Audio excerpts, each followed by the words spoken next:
Hey, Barb. Hey, Kat. Nice to see you. Thanks for doing this with us. Sure. So this is my friend Barb, and Barb's going to introduce herself. Barb was athletic director at Johnson State College up until her recent retirement a few years ago. Barb, can you tell us a little bit about who you are and what you've been up to? We'll start with your name and what you're doing now. Sure. I'm Barbara Lougee, and as Kathy had mentioned, retired from Johnson State College as the athletic director. And currently I am leading bike tours throughout the United States in my semi-retirement job. Fantastic. Thank you for dressing the part today. That's awesome. It's awesome. So can you tell us about your educational background and how you came to, like, now you're doing bike tours, you were an athletic director. How did that all start? Sure. Well, when I went off to college, I was fortunate enough to play basketball on a scholarship. So I was heavily involved in athletics during college. And the institution that I went to hired me before I graduated in their admissions office and was also their assistant basketball coach. So kind of kept both things in line, and then just kind of transpired from there.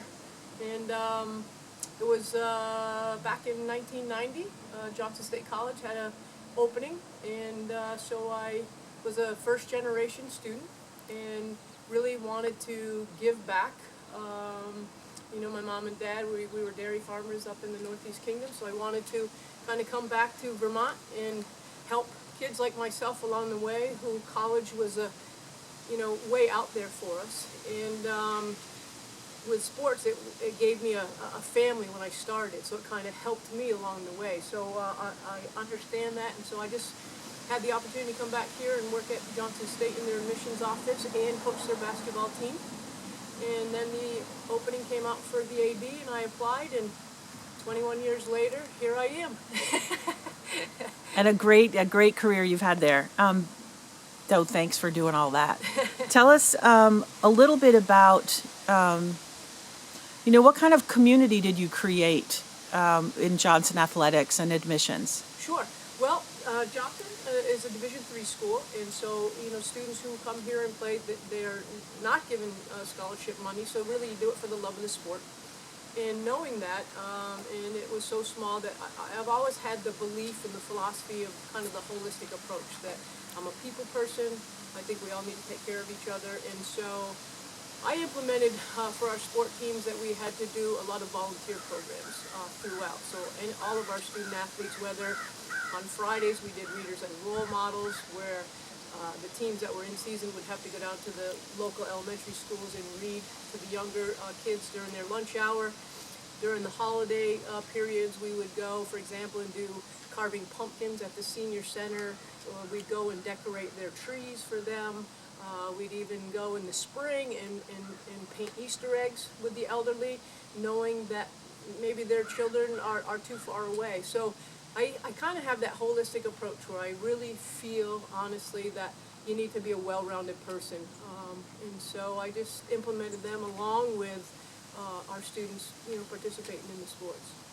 That sounds great. Do you think, in what ways do you think that helped your team members become a stronger team, become more aware community citizens? What do you...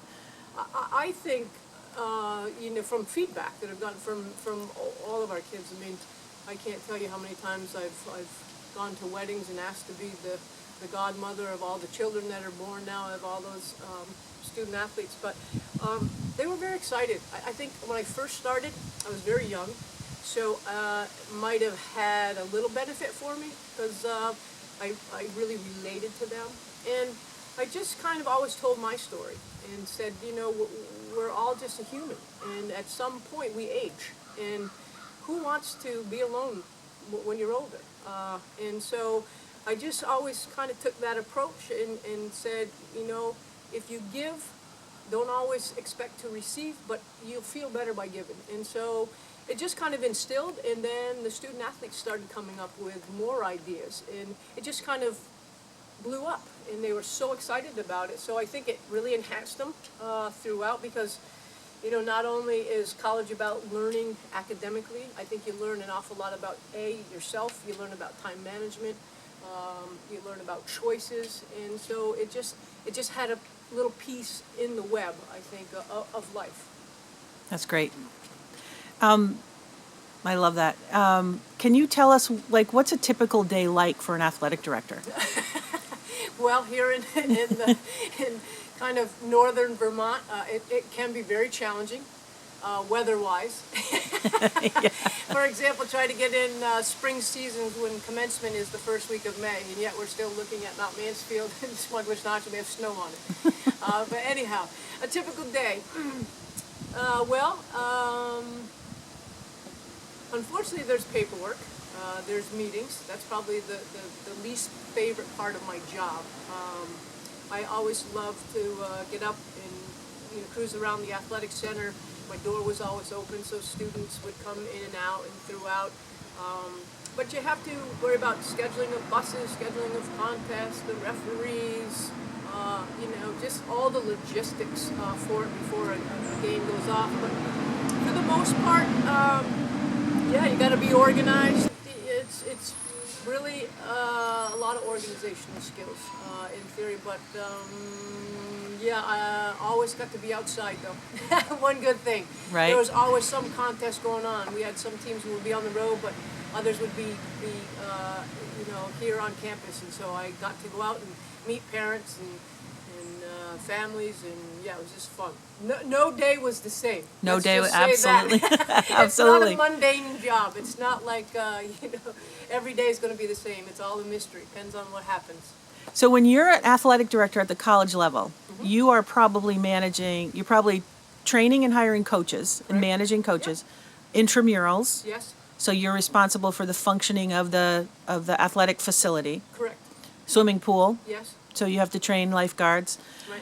So there's you have to know a lot about a lot of different sports Yeah, and a lot about recreation. correct. Did you do any collaborations with the town at all, that the college, in the town of Johnson? Yeah, we did through, as I said, with our volunteer programs. Yep. So we worked closely with the elementary schools and also then with our the elderly population Great. In the senior home. And we did do, when I first came to Johnson, we just started to expand and have what they called the SHAPE facility. And again, SHAPE wasn't for figure, it stood for Student Health and Physical Education. And so in that, we created a large fitness center. We created spin studios. We had the pools, Kathy had mentioned. So what I opted to do is open up kind of like a membership. So not only was the SHAPE there for Johnson students and faculty and staff, but it was also available for the community. So we did have a lot of olive branch reaching over and supporting. We had some great seniors love to swim in the morning for lap pool time and such. And again, also during contests, we had a lot of the schools would come and be ball girls or ball boys or just helping out. So we had, I would say, for the small town, we were pretty intertwined with what we did. That's great. That's a lot of organization and management. And it seems to be that you and your staff kind of had to really be skilled in public relations. Like, you really had to relate in a positive way to the students, faculty, staff, and people from town. Oh, like, yeah. you were ambassadors for the For the school. Johnson's a very small town, so it seems like everybody knows everybody. So as you know Right. that, you are the face. And so, communication is key. I think you need to be, transparent. I think if you just follow your beliefs and what you know is right, it was an awesome. I mean, I wouldn't have stayed as many years as I did. It was just so much fun because, again, no day is the same. You get so much opportunity to interact. But at the same time, it's not all funs and giggles. There's a lot, to it. But anytime that you get up in the morning and you go to work and you enjoy your job, so you say it's fun. For Right. sure. You've chosen the right path. Yeah. How does someone get on that path? What advice would you have for someone in middle school, high school, or even starting college? What experience could they take advantage of? What might they study? How can they prepare now? Sure.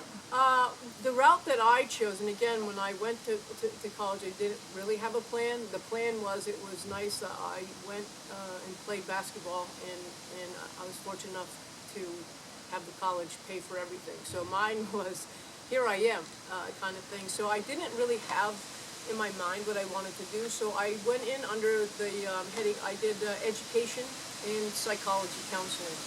Kind of was broad-based, but at the same time, they were two majors that I knew that I would be with people. And no doubt about it, I'm a people person. I think that this type of job you need to be. And so I would say, for some suggestions maybe, and again, you don't have to be an athlete to do this job. So I would say maybe shadow, go to some local, even high school if you're in middle school, and then to the colleges or to the college level, and just try to shadow a little bit so you can get a sense on what it is. I know ADs would love to sit down and chat with you. We're chatty people, to give you an idea, and just follow a day or two, or just do some observing. If you happen to go along to some games, kind of watch and see how things are managed behind the scene. And if you don't pick up on a lot of things, then I tell you that AD is doing a good job then, because a well-oiled machine should run. I always say will run smoothly without you if you have the foundation. So yeah, I would say just try to do a lot of shadowing. That's great. That's great. Anything in particular, kind of as a we'll close out with the question, any last minute piece of advice, kind of something to watch for, or one of the, a really good memory about your job? What's a really good? I have to come up with one. No. I know you have a lot. I know you have so many. You is one. you were an alum from Johnson, so I saw you lots and worked with you lots. Memory, I guess, would be now, just my husband and I go around and support all the local schools, and there are so many of my former student athletes coaching all these sports around here at the junior high, the high school level, and it's just fascinating to me to sit on the sidelines and say, oh look, so-and-so is competing against so-and-so, and both were my student athletes, and they're coaching against each other. So just to see how many students that went to Johnson that had such a great experience with it, who were maybe similar to like myself, who decided to stay here in Vermont and give back. It's amazing to see how many Johnson alum are doing great things here in this state, for sure. And being good coaches and good community members. Yeah, and it's just seeing it. I mean, I get so many calls and say, hey coach, we're in Chittenden County, when they're coming up from North Country or whatever. It's a big deal that they're coming down this way, so you go to the games. But just to hear that they're doing a lot of the programming that we did, readers as role models and volunteering, and it's just, to me, that's wonderful. That means the world of knowing that they're continuing it, because they know how important it was for them at the time, right, and how it impacts. Right, for sure. A big positive impact. Yep, for sure. Awesome. Sounds like a good network. Nice. Well, it's a great profession. I highly recommend it. Fantastic. And on that, thank you very much.